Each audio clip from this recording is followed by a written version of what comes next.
Wine to Water, A Bartender's Quest to Bring Clean Water to the World is a memoir published in 2012, authored by Doc Hendley, a former bartender turned humanitarian advocate. Hendley is the founder and president of the organization Wine to Water, which is dedicated to addressing the clean water crisis in countries with inadequate access to safe water sources. In his memoir, Hendley chronicles his journey, beginning at the age of 25, as he navigates the challenges of providing clean water to rural communities in the midst of tribal conflicts in Africa. The book also delves into his experiences as he transforms his initial idea into a fully fledged NGO committed to making a positive impact in the world. Hendley's narrative commences during his college years in 2003. As a typical student hailing from the American South, he candidly admits to embracing a culture centered around drinking and the pursuit of iconic American symbols, such as Harley-Davidson motorcycles. As his graduation approaches, he begins to grapple with the looming prospect of a conventional office job. However, a chance encounter introduces him to Samaritan's Purse, an international NGO dedicated to providing relief to impoverished communities worldwide. This encounter sparks Hendley's desire to carve a meaningful career path aligned with humanitarian causes. One night, he awakens with a vision of wine to water, a concept that will soon become his life's mission. Driven by his newfound purpose, Hendley embarks on independent research via the internet to explore the most effective ways to contribute to humanitarian efforts. It is during this process that he stumbles upon a shocking revelation: contaminated water leads to a child's death every 20 seconds, surpassing the combined mortality rates of malaria, AIDS, and tuberculosis. Determined to make a difference, he resolves to focus his efforts solely on clean water solutions, ensuring that his resources are directed toward the most pressing global issue of our time. As a young bartender and a nomadic nightclub musician in the towns surrounding Raleigh, North Carolina, Hendley decides to take action by organizing fundraising events to generate financial support for communities lacking access to safe drinking water. His idea revolves around a Robin Hood-esque wealth redistribution concept, where individuals with disposable income contribute to uplift impoverished and overlooked communities. To symbolize this mission, Hendley draws inspiration from the biblical narrative of Jesus turning water into wine and names the initiative Wine to Water. Initially, his aspiration is a broad one: to address the global freshwater crisis. His initial plan is to donate the funds raised to conventional NGOs. In January 2004, Hendley hosts the inaugural fundraiser at a popular bar in Raleigh, which proves to be highly successful.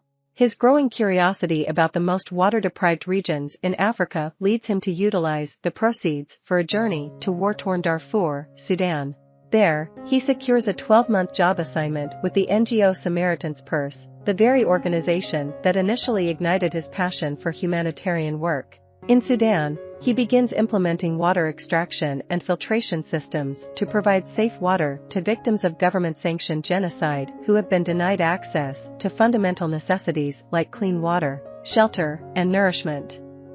During his time in Sudan, Hendley becomes acutely aware of how water scarcity has been weaponized for political purposes in the region, drawing a chilling parallel between withholding water and using ammunition or bombs as tools of destruction.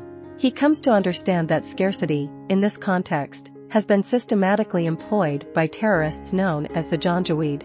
They discovered that sabotaging a community's water tank, capable of holding over 10,000 liters, was just as effective in causing mass casualties as conventional weaponry. Additionally, they would contaminate water reservoirs by dumping decaying corpses and other biohazardous materials into them, introducing new diseases into the already dire situation. The horrifying consequence of these actions resulted in a death toll exceeding 100,000 and the displacement of millions more innocent lives. Following his initial mission, Hendley remains in Sudan for a year, bearing witness to the devastating consequences of government failures and atrocities. As an outsider with limited professional training, he immerses himself in the complex historical factors contributing to instability in Africa's fragile nation-states. Throughout his stay, he is deeply moved by the resilience of marginalized and forgotten individuals suffering under oppressive and authoritarian regimes. Hendley delves into researching various cost-effective models for providing safe water on a scalable basis. He discovers that, on average, constructing a new water source costs around $10,000, while the repair of damaged wells can be achieved for less than 1% of the cost of building a new one. As he eventually returns to the United States, Hendley makes the life-altering decision to commit full-time to Wine to Waters programs, with the aim of expanding their assistance to other nations in need. The organization extends its efforts to rebuild water containment systems in countries such as India, Cambodia, Uganda, Ethiopia, Peru, South Africa, and Haiti.